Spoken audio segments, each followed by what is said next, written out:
Hi everyone, I'm Nitisha Jain, tax expert associated with Clear, and my area of expertise is in tax. Well, you have not left yet.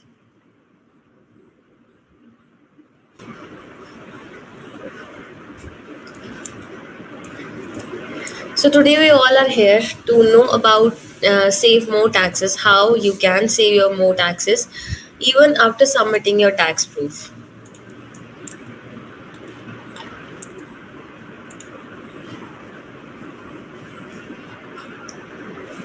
Am I audible?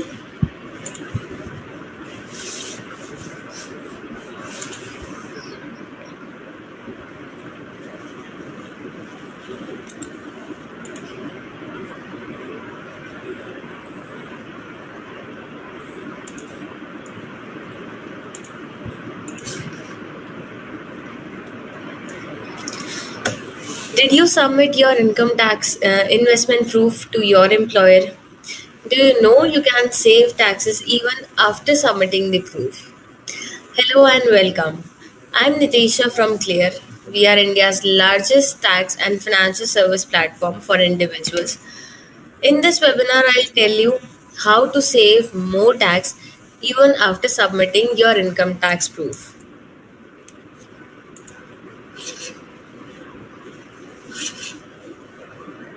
Let me move on to the next slide.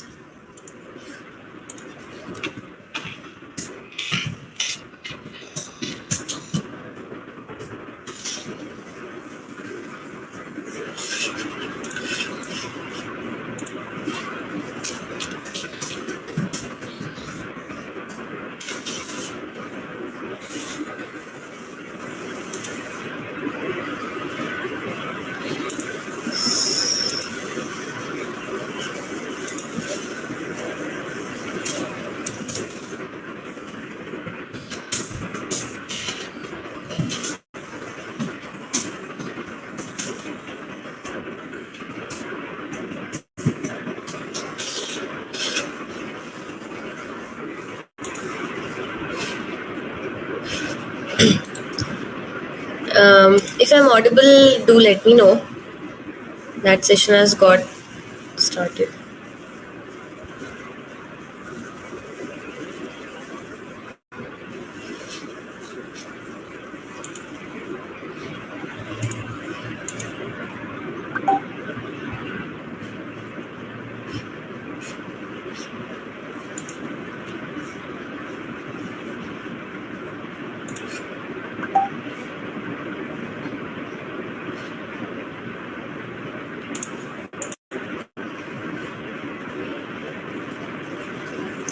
Okay, thank you so much for letting me know.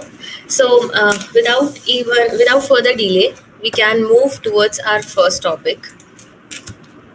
You can save tax even if sufficient investment proof is not submitted. Now, how you can do this? For many companies, the last date employees can submit their investment proof so that excess tax is not cut was 15 January. Those who miss this deadline will find that employees has started cutting the TDS by calculating the tax based on actual investment proof submitted by the specified date. So in this case, the employers will deduct more TDS from your February and March salaries. If you are among those then who have submitted the proof but still want to save more taxes, then here we are with this webinar. Now, what you can do is in this case is, say for example, you have submitted some proof before 15 January, and even after that date, you are doing some investments. You have made some investments. So in that case, still at the time of your return filing, you can just use your investments. You can include your investments, whatever you have invested into. If those are eligible for tax deduction, you can include those under your income tax return directly. So there is not any compulsion that you have to submit all those receipts to our employer only. Even if you haven't submitted, then also you can include those investments under your income tax return. Now, how you can save tax even if sufficient investment proof is not submitted. So you can claim the expenses or investments made up to 31st March, right? So at times you may not be able to show the proof for the entire qualifying amount of our deductions to the employer.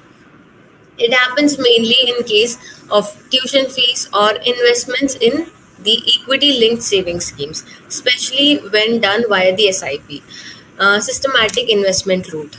If the employer deducts excess TDS because of these proofs which are not submitted, then also you can claim such expense or investments by filing your income tax return anytime between 1st April 2022 and up to till 31st July 2022, which is usually the last date of filing returns unless it is extended by government. Did you understand how you can save tax even if you have not submitted the investment proof? If yes, then please mention yes in the comment section below so that I would also be knowing that our audience is active.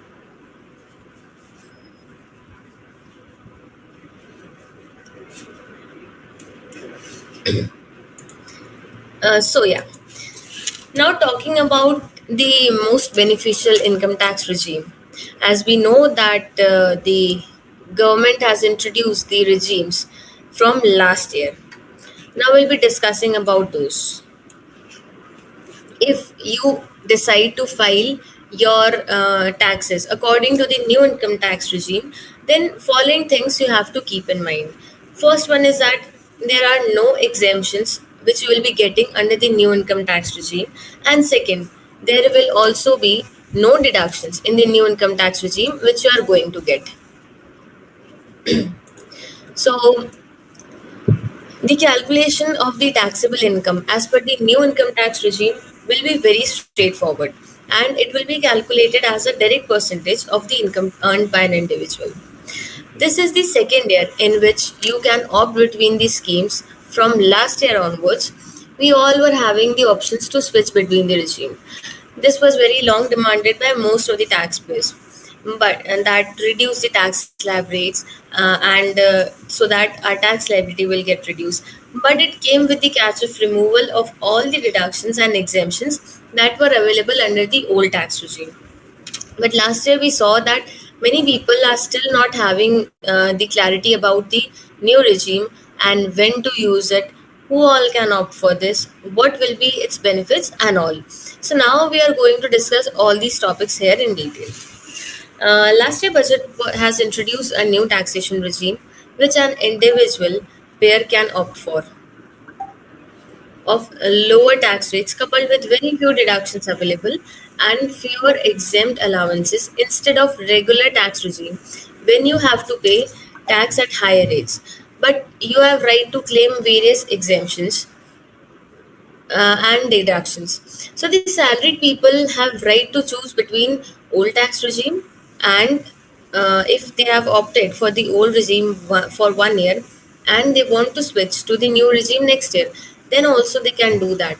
But the people who are having business income has to make this choice very wisely between these two alternative tax regime, taking into account the long term implications. The new tax regime has lower income tax rates for income up to 15 lakh. But what needs to be focused upon is that lower income tax rates are available only if the taxpayer is willing to give up all the exemptions and deductions which are available under various provisions. Salaried individuals are granted an option to choose between the old and new regime at the time of making their tax declarations to the employer for the purpose of TDS. Having said that, even if any individual, sorry, even if any individual chooses one option at the time of making declaration for to the employer for TDS, he is free to change the option and select the another one at the time of filing ITR.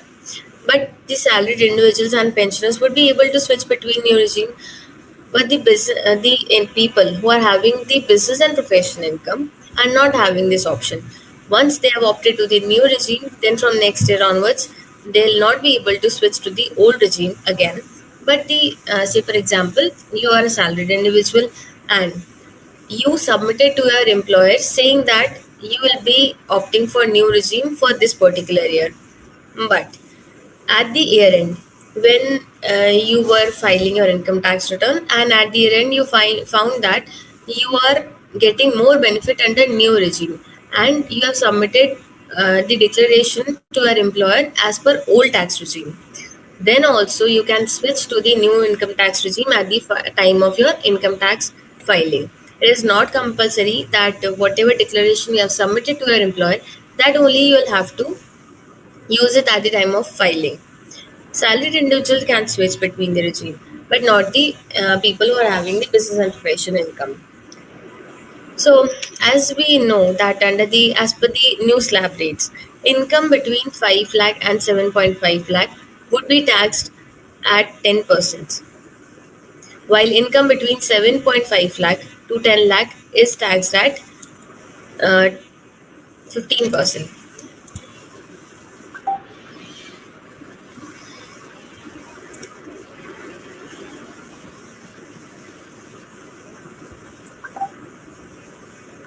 Yeah, I hope I'm audible to everyone.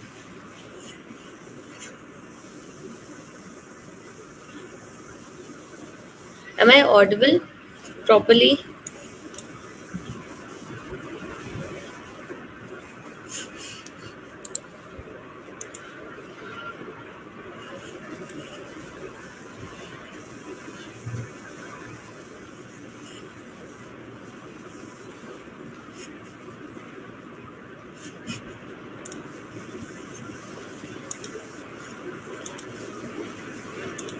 Okay.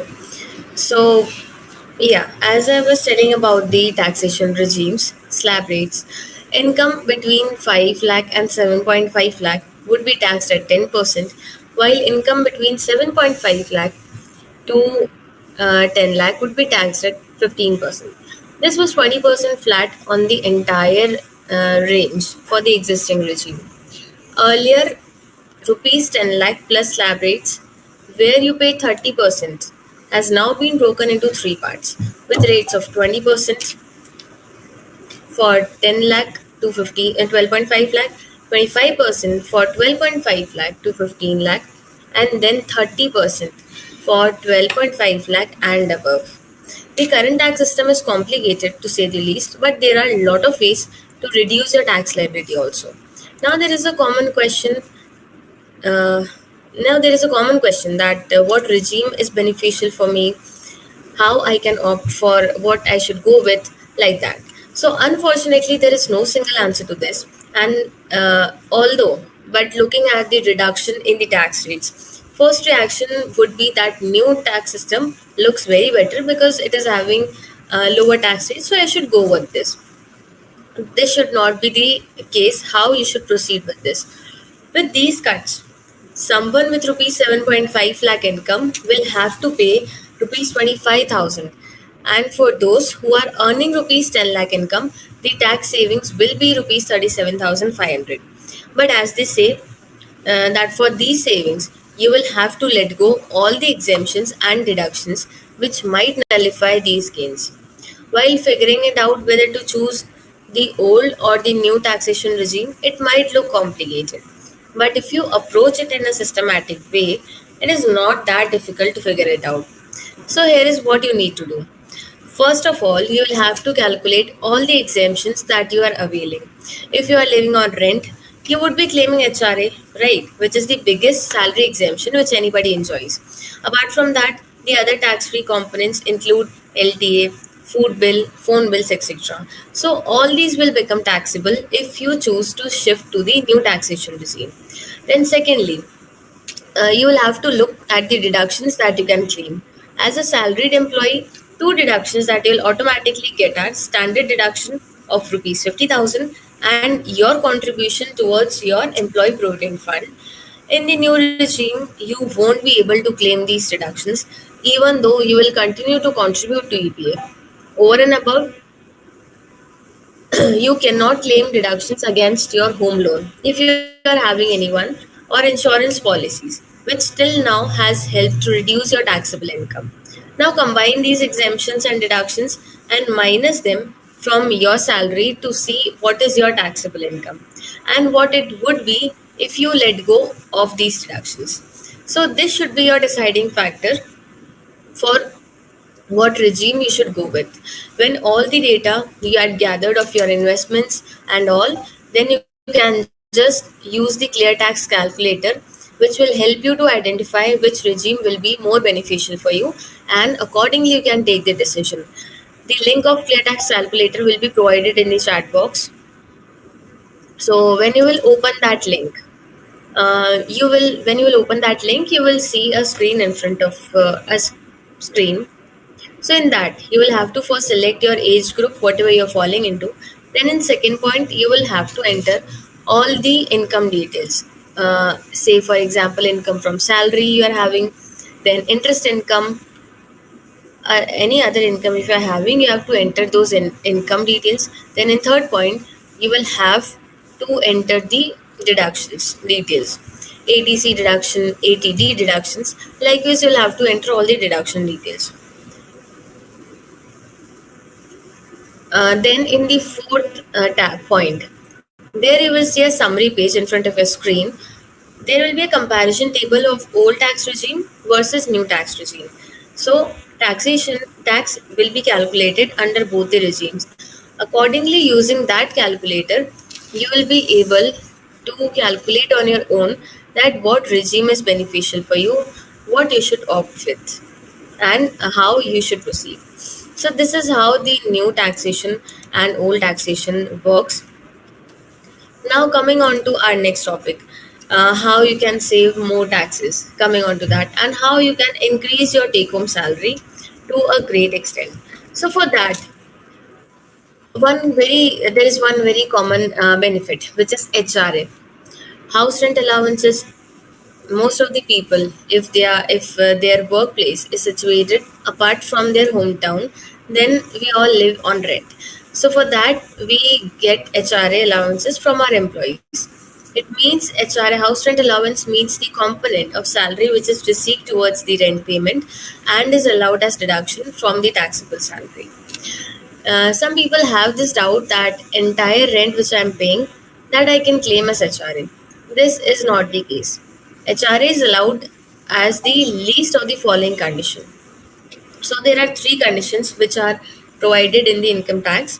First one is that actual HRA which is received by the employee. Second, 40% of the salary, if 40% of the salary for non-metro city, or 50% if the salary of the rented property is situated in metro city like Mumbai, Delhi, Kolkata and Chennai. And the third condition is actual rent paid less 10% of the salary. Whatever will be the least amount from these three conditions will be your HRA exemption amount. If you are staying with your parents, then also you can claim the HRA component. How? You'll have to pay rent to your parents, and your parents have to show that rental income under their income tax return, and then only you can claim HRA component under in your income tax return. Now, some people have this doubt that what if I'm having a home loan? Then too, can I claim HRA? So yes, you can still claim HRA component if you are paying for home loan also and you are living on a rent, provided that the home loan component will form part under section 24 under income from house property head. This will go under a different category, and HRA component will be forming part of income from salary, and that will be reduced from that. So coming on to the home loan component, if I talk about home loan, everybody wants that one day I should have my own house. So for that purpose, Indian government has always shown a great inclination to encourage the citizens to invest in a house. This is why home loan is eligible for tax reduction under section 80C.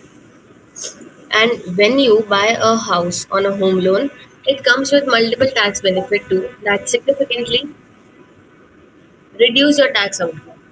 Home loan must be taken for the purchase or construction of a house, and the construction of house must be completed within 5 years from the end of financial year in which the loan was taken. So, if you are paying EMI for the housing loan, then it will consist of two components: interest component and the principal component. The interest portion of the EMI which you are paying, the maximum limit for that will be capped up to rupees 2 lakh. But if you are paying the principal repayment, then that principal repayment component will fall under section 80C up to the limit of 1.5 lakh. Besides claiming the principal repayment component, if you are paying for stamp duty charges and registration charges also, then that deduction will also form part of section 80C up to the limit of 1.5 lakh. Then, if you are paying interest towards pre-construction home loan, a pre-construction period, then too you can get deduction for that. How? Say, for example, you bought an under construction property and you have not moved in yet. Okay, but you are paying the EMIs. So, in this case, your eligibility to claim the interest on the home loan as deduction begins only upon the completion of construction or immediately if you buy a fully constructed property. So, does this mean that you would not enjoy any tax benefit on the interest paid during the period falling between borrowing of loan and completion of construction? Answer to this question is no.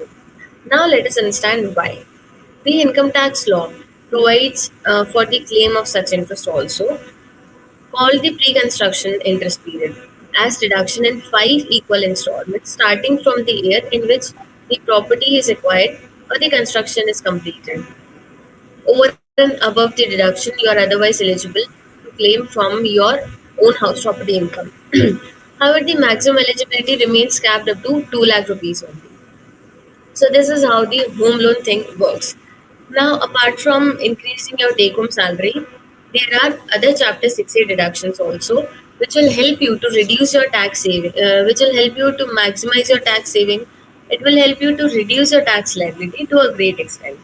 So, in that scenario, first and foremost deduction, which most of the people avail, are Section 80C. Under Section 80C, it is the, I can say, most favorite for even the income tax department or the entire taxpayers. If you are investing under 80C, then the maximum limit for this will be capped up to 1.5 lakh. Now, let's understand what comes under this 80C deduction limit. So first one is that EPF contribution. Employer gets deduction for the amount contributed towards EPF of the employees as business expenditure. There is no tax liability for the employee in respect of contribution which is made by the employer up to 12% of the basic salary. Beyond it becomes taxable in the hands of employees. Likewise, in case the aggregate amount of the contribution which is made by the employer towards the employee EPF superannuation or NPS account of the employee taken together, if it exceeds rupees 7.5 lakh, then such excess becomes taxable in the hands of employee. Then, if you are paying any tuition fees for your children, then the tuition fees which is paid for education of two children is eligible for tax deduction under ADC up to 1.5 lakh. This fees can be paid for any school, college, university, or any kind of educational institution in India. These fees have to be for full-time courses only. Then, if you are having any life insurance premium if you have taken for yourself, your spouse, or children, then that LIC premium will also form part of ATC deduction. Yeah, as I said, that as we discussed in earlier slides, that the principal home loan component will form part of ATC and the interest component will form part of house property loan. So the repayment of principal will also be covering under ATC limit of 1.5 lakh. Then apart from the ATC deduction, there are other deductions. Say AT-CCC, which talks about the deduction of life insurance annuity plan. Then ATCCD1 talks about deduction of NPS. So ATCCD is ATCC, Triple C, ADC, and CCD1. These three sections will cover the maximum cap of 1.5 lakh. But say you have completed the entire limit of 1.5 lakh of ATC. which is 1.5 lakh, and you want to contribute, you want to invest more under NPS account, then in that case, Section 80 CCD 1B you can avail. In this section, you are going to get additional benefit of 50,000 rupees, which will be over and above the limit of 1.5 lakh. So altogether from these sections, you can claim maximum deduction up to 2 lakh. NPS, if I talk about NPS, then it is a national pension scheme which will help you for your long term retirement plans, for your future plans. In this account, under this section, you have to invest up to the age of 60 years. You will invest, and post retirement, you are going to get the benefit of NPS. Apart from 80C sections, if you are having any kind of medical insurance premium for yourself, your spouse, or your children, and your age is up to 60 years, then in that case, you are going to get maximum deduction of up to rupees 25,000 under section 80D. But if you have taken medical insurance premium for your senior citizen parents, then in that case, the amount will get increased to 50,000 rupees. But say, for example, you have not taken any medical insurance premium for your senior citizen parents, but you are incurring the medical expenditure on their behalf. Then, in that case, also you are eligible to claim 50,000 for the medical expenses which you have incurred for your uninsured parents. But the only thing which you have to remember is that first point, there should be no medical insurance premium. Second point, they should be your senior citizen parents, and you should be incurring their medical expenditures. Then only you can claim rupees 50 up to rupees 50,000 of benefit. Then, if you are incurring any medical expenditure for handicap dependent, for disabled dependent, then in that case, if the disability is 40%, starting from 40% to 80%, then you are going to get flat deduction of 75,000 rupees. But if disability is 80% or more, then in that case, you are going to get deduction up to rupees 1,25,000. Say, for example, if you yourself are suffering from any kind of disability, then if disability is not severe, then 75,000 you will be getting flat. But if it is a severe disability, then you are going to get flat deduction of 1,25,000. If you have taken any interest, if you have taken any educational loan, then under in that case 80E section will come into picture.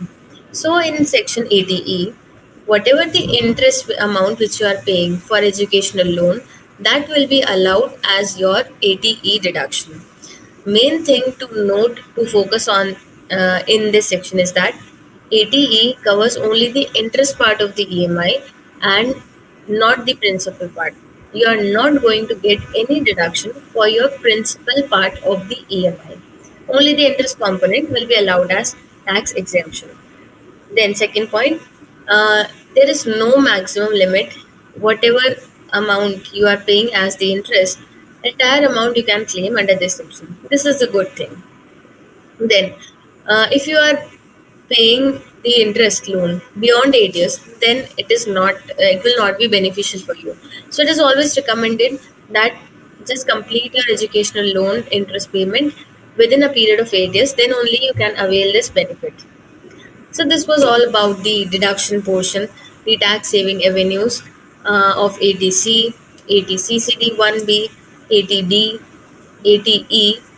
Likewise, you can claim whatever deductions you are willing to, whatever investments you want to invest into, those you can invest and avail the tax exemption to a great extent. Now, coming on to our next topic, how you can save taxes by restructuring your salary also. In this case,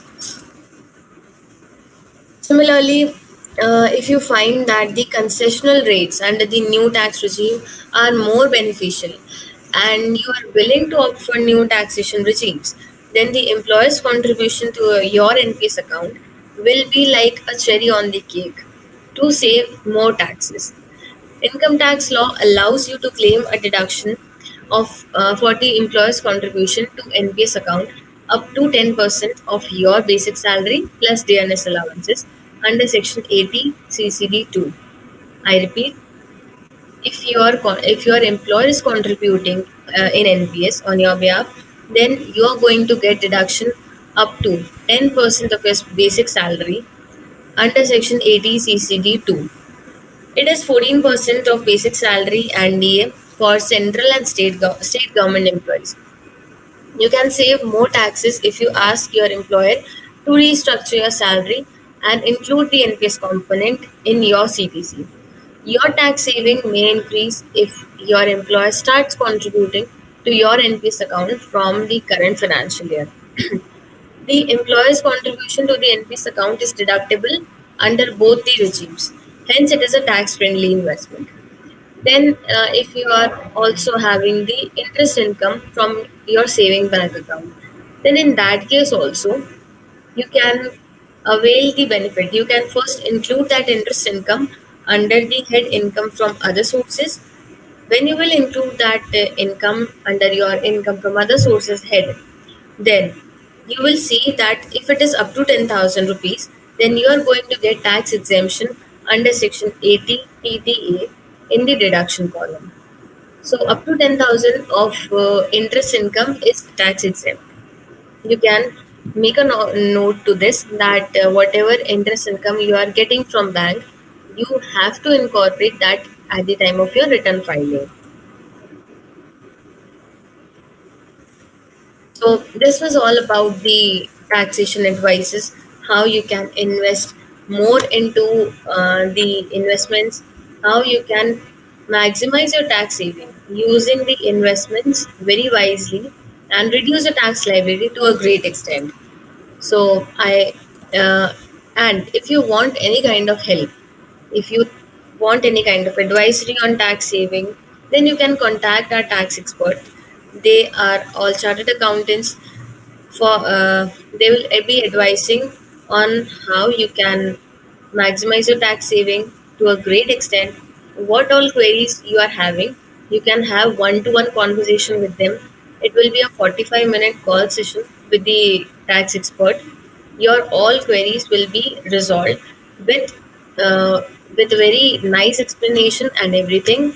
And if you want to file your income tax return also, then also you can purchase the plan. There are various different plans available. You can as per your income, whatever income slab you are falling into, whatever complications if you are having in your income tax return, then you can take the accordingly you can take the help of tax expert from clear tax. You can purchase the plan and CA will be assigned for your case, and they will be helping filing your income tax return.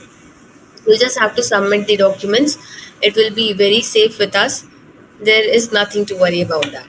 So this was all about the session. I hope this was helpful. uh, Thank you for staying with me, and now I'm happy to answer your questions in the chat box which are there.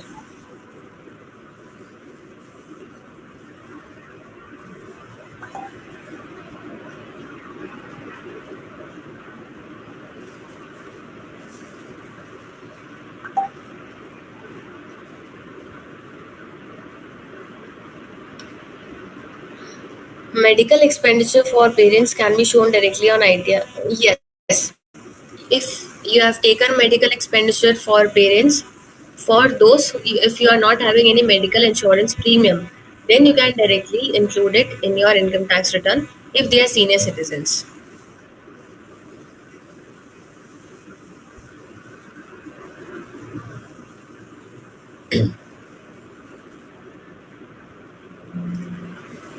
Tushar, for such kind of questions, I would advise you to take the Ask an Expert plan, and they will be answering such kind of questions over there.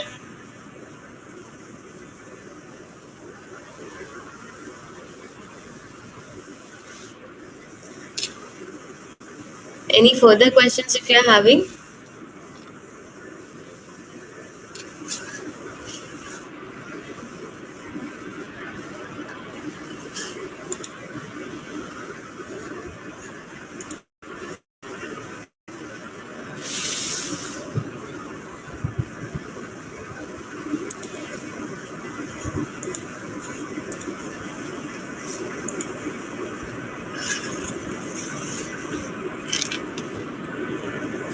Do we have any more questions?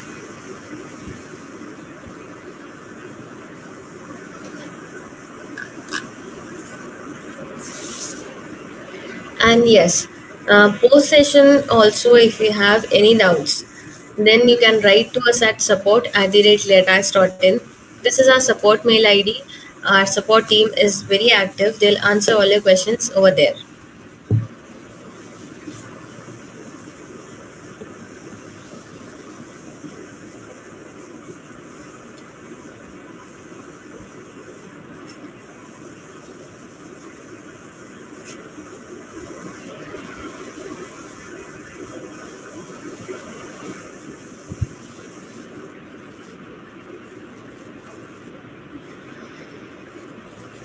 So I think there are no further questions. We can wind up the session. I hope it. Okay, one question came. Can you please clarify medical insurance? Um, Asha, can you please repeat your question? I would have missed it. Tushar, you can claim HRA by paying rent to your parents. If you are working from home, then you can pay rent to your parents, and accordingly you can claim the HRA.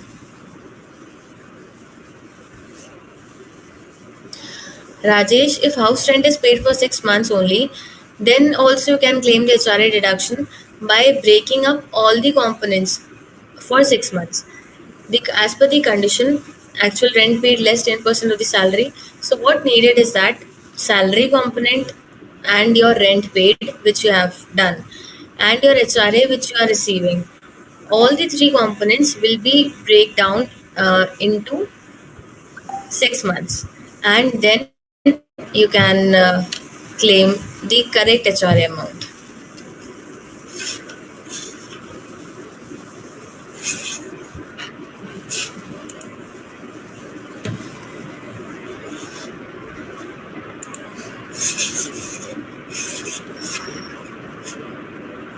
Just a moment.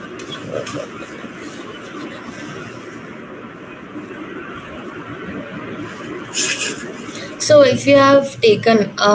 collective, if you have taken a collective medical insurance policy, then you can avail 50,000. But yes, in that case, if you are having only for yourself, if you are of 57 years, then you cannot claim entire 50,000.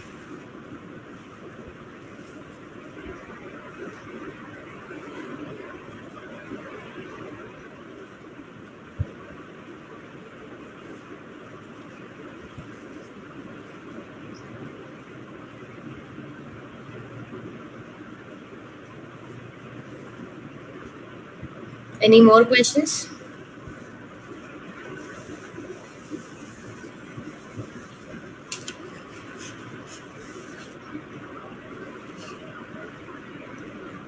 No problem.